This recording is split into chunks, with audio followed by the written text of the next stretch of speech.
यथार्थ और काल्पनिकता में विशेषतः जो अंतर होता है ना, वो आम तौर पर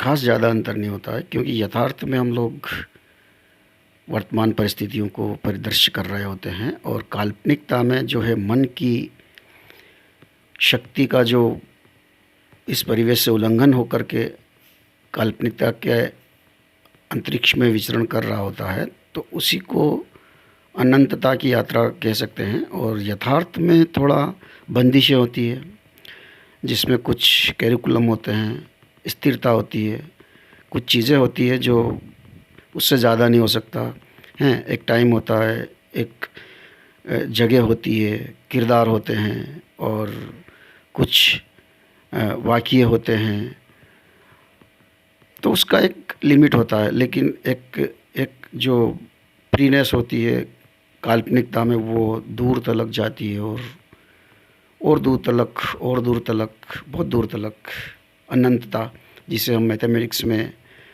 बहुत अनंत नंबर कहते हैं, इस तरह से। तो काल्पनिकता और यथार्थ में ये थोड़ा सा डिफरेंस होता है, लेकिन होता एक ही है। जैसे कि कोई व्यक्ति विशेष या किसी वस्तु विशेष पर हम लोग यथार्थ का चित्रण प्रस्तुत करते हैं, और उसी पे अगर हम काल्पनिकता की बात करते हैं तो बहुत कुछ भरोसा जा सकता है। लेकिन यथार्थ में थोड़ा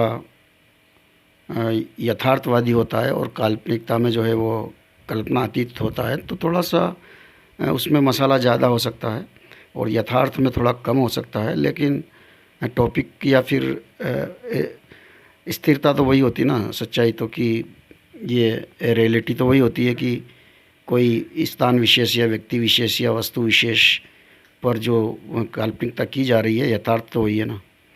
यथार्थ ही होगा तभी तो काल्पनिकता होगी ना। जो व्यक्ति विशेष करके दिखाता है कि काल्पनिकता में मैंने एक पोएट्री लिखी है, या फिर एक निबंध लिखा है, या फिर एक कहानी रिपोर्टाज लिखा है जो कि एक काल्पनिक है, इसमें यथार्थ का कोई संबंध नहीं है, लेकिन किसी यथार्थ ने ही तो लिखा है ना। लेकिन वो एक काल्पनिकता, ये एक गुण दोष की भावना को समझने वाली बात है कि यथार्थ और काल्पनिकता में क्या गुण दोष है, अंतर क्या है, स्पष्ट कीजिए।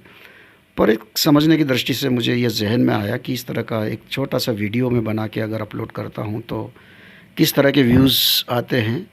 और ये माइक मैंने यूज़ किया अच्छी स्पष्ट भाषा को इस्तेमाल करने के लिए।